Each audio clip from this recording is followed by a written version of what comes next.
So batch of petitions were filed before the honourable Supreme court, जिसको honourable Supreme court ने एक साथ compile करके आज उस पर हियरिंग किया।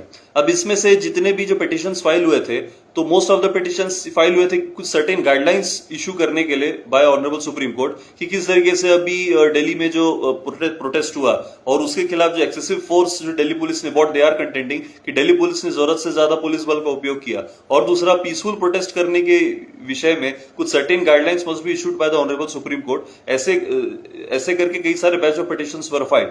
तो in this case most of the petitions इसकी तरफ से, पिटिशनर्स की तरफ से अपियर हो रहे थे सीनियर एडवोकेट गोपाल शंकर नारायणन। अब बिहार में जितने भी केस हुए उन सारे जितने भी पिटिशनर्स थे उनके बिहाफ में अपियर हो रहे थे एडवोकेट श्याम दीवान, एडवोकेट प्रशांत भूषण ने भी कुछ इसमें पिटिशनर की तरफ से अपियर हुए, और इसमें पार्टी बनाया गया union of India along with Delhi police, जिनकी तरफ से अपियर हो रहे थे solicitor general Tushar Mehta sir.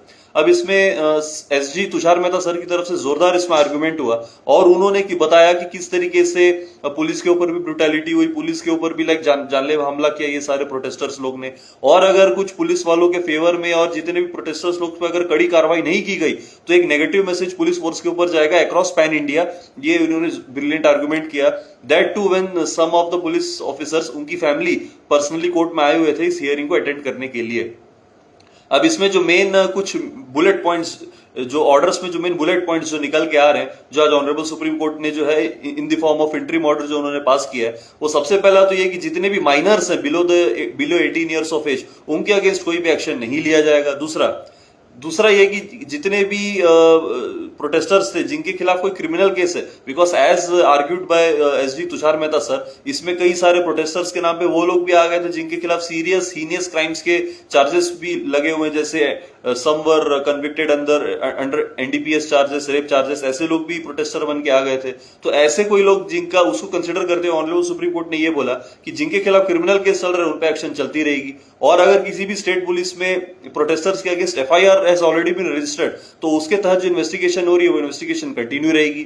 जो जितने भी इलेक्ट्रॉनिक एविडेंस है जो कैमरे में है, सीसीटीवी में है, ये सबको प्रिजर्व करके रखा जाएगा। जो फुटेज, जो स्टूडेंट्स लोगों का, प्रोटेस्टर्स लोगों का जो फुटेज वायरल हुआ है उसको कहीं किसी भी पब्लिक डोमेन में नहीं जाना जाएगा। Last but not the least, Delhi, UP, MP, Maharashtra and Kerala, इन सारे स्टेट्स के चीफ सेक्रेटरीज को जो है इमीडिएटली नोटिस इशू किया जाए। So the next date of hearing is 3rd of August next week. अब इसमें आगे देखना है कि क्या होता है, बट आई फील कि ये केस आगे जाके बहुत इंटरेस्टिंग होने वाला है। इसमें तुषार मेहता सर का भी बहुत अच्छा आर्गुमेंट है, दूसरी तरफ से भी bunch of senior advocates they are standing counsel in this case. तो आगे देखना है कि आगे इस केस में क्या होता है, ये आने वाला समय बताएगा। आप सभी को जय श्री राम।